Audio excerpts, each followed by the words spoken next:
administrateur directeur général de Finance Plus. Nous avons été invités ce soir ici à la FAFED, notamment pour présenter un thème qui porte sur le financement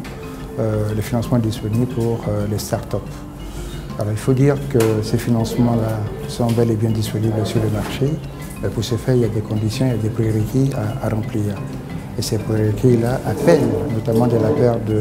part de la jeune pousse, à remplir un certain nombre de conditions qui portent sur notamment le choix de l'équipe, sur les marchés sur lesquels il veut opérer, sur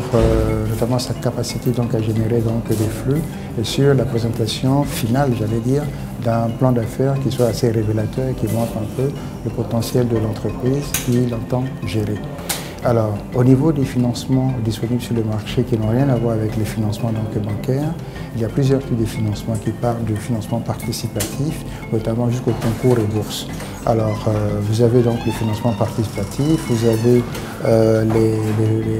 les fonds d'amorçage, les fonds de capital risque, vous avez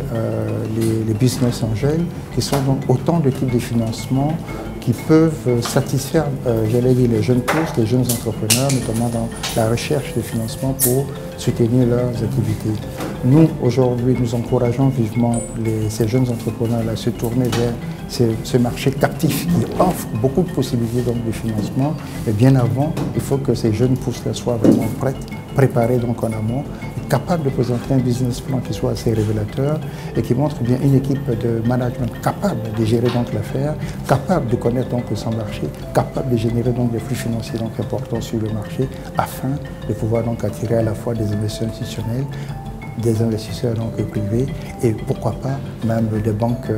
j'allais dire, dans le futur par derrière. Et le conseil que nous voulons vraiment donner également à ces jeunes gens, c'est de rester donc persévérants, de demeurer persévérants, de croire à leur affaire, mais en même temps,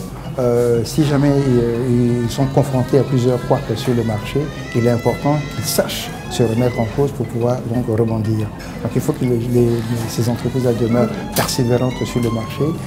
se battent sur le marché pour pouvoir donc faire, j'allais dire, aboutir leurs idées, pour pouvoir donc prendre une place de choix sur le marché dans lequel ils veulent évoluer.